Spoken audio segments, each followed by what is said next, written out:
pourquoi on voit des interférences quand on divise le front d'onde.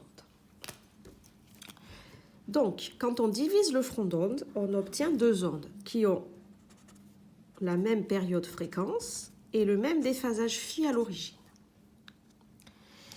Et ces deux ondes, elles sont donc synchrones et elles atteignent un point M de l'espace où on va voir soit une frange sombre, soit une frange brillante. Sauf que on va faire un schéma. Donc, ici, vous tracez un trait et vous placez vos deux fentes ou trous. Plus loin, il y a un écran.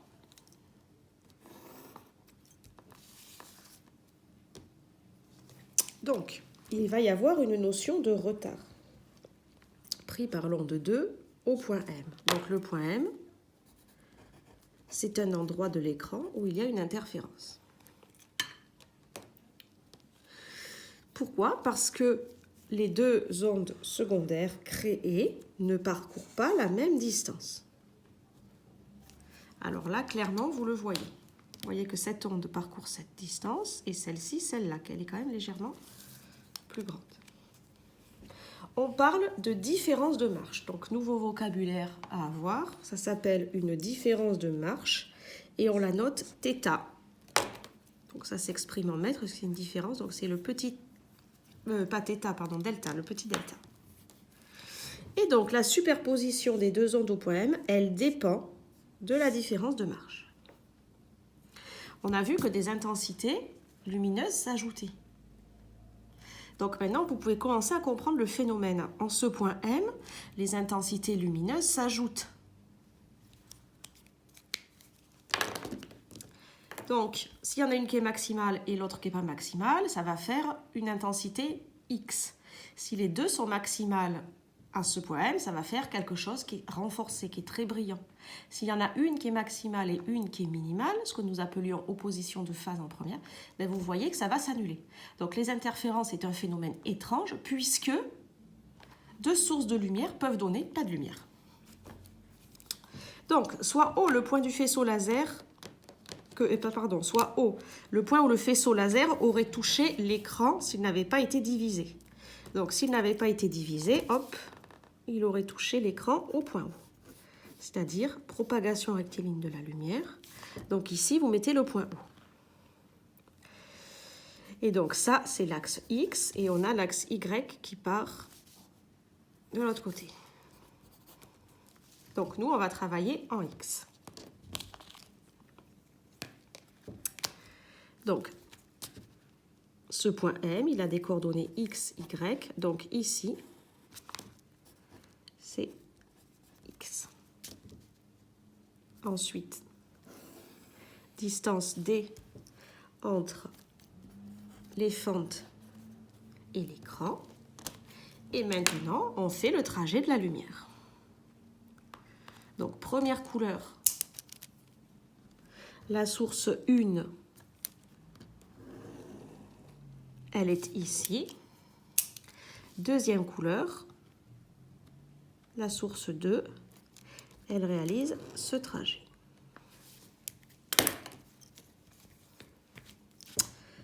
Avant,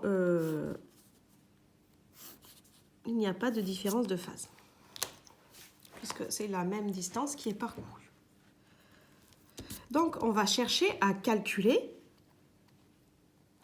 l'onde 2 que j'ai représentée en propagation bleue. Quelle distance elle parcourt en plus? Il faut bien garder à l'esprit que nous sommes dans tout ce problème, dans l'approximation des petits angles. Donc, approximation des petits angles.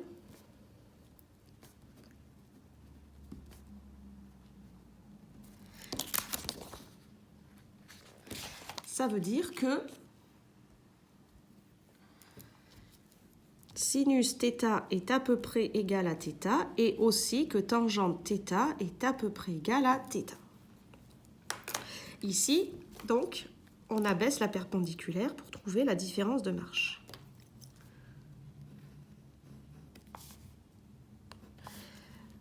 là, c'est pas tout à fait la même distance, mais comme... Pardon, vous n'y voyez strictement rien. Là, ce n'est pas tout à fait la même distance parcourue, mais comme on est à l'approximation des petits angles et que c'est très loin, en réalité, c'est pareil. Donc ça et ça, voilà, l'onde 1 et 2, elles parcourent cette distance commune. Et c'est là qu'on voit qu'il y a un petit reste. Donc vous prenez une troisième couleur, et là, on voit que c'est notre différence de marche delta. Là, il y a un angle droit. Okay. Et là,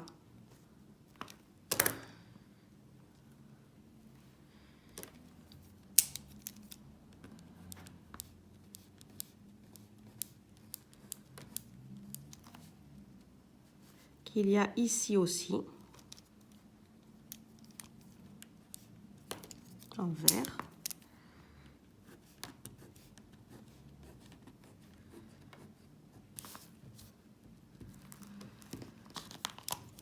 Il va y avoir un angle qu'on va appeler par exemple alpha.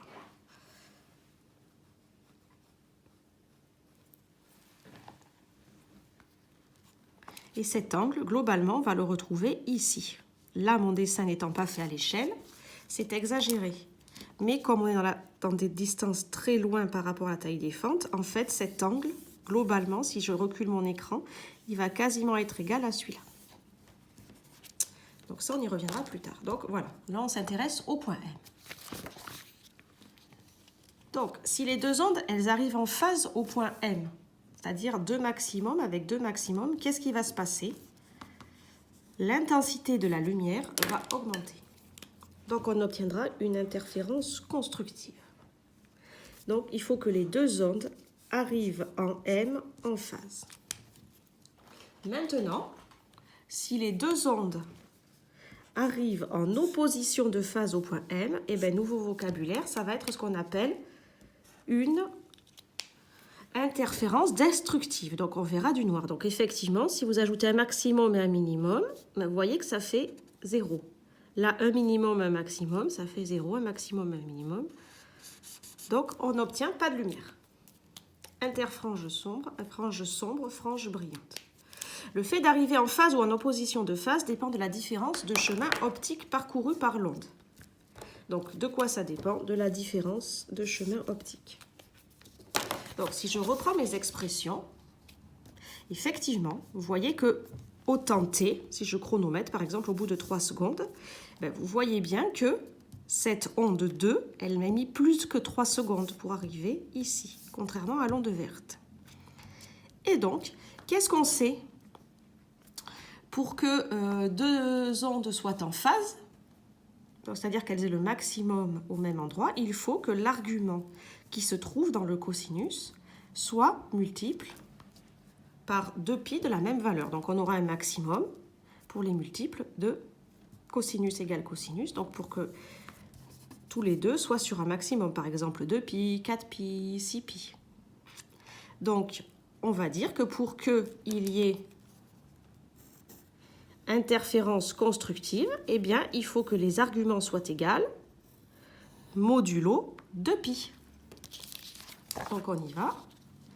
On obtient 2π t sur grand T plus phi égale l'argument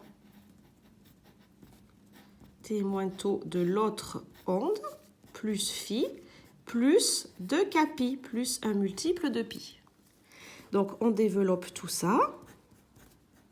On voit de suite que les phi s'éliminent.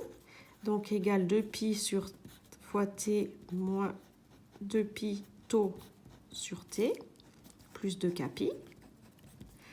On voit que ceci s'élimine. Donc, il reste 2π tau sur t égale 2kπ. Qu'est-ce qu'on voit? On voit que les 2π s'éliminent.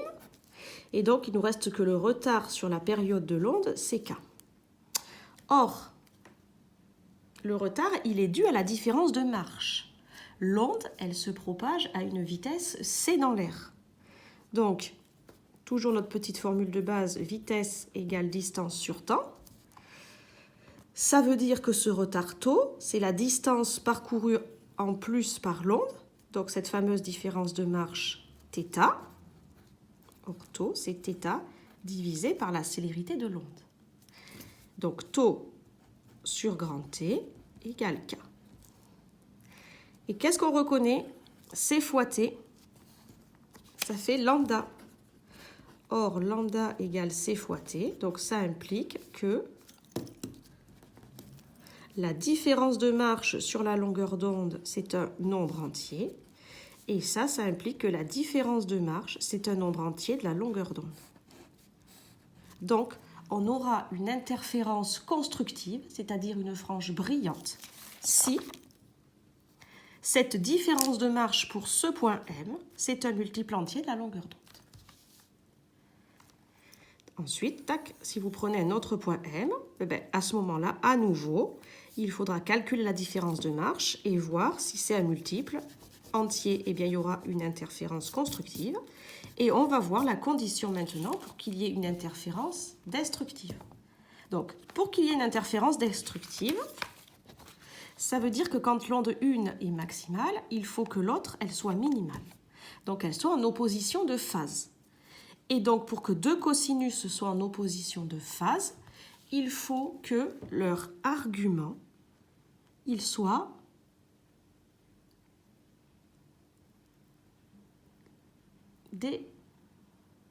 déphasé de pi. Donc, je coupe la vidéo, je vous laisse sur le même modèle faire la démonstration tout seul. Donc, vous le faites et ensuite, vous regardez la suivante.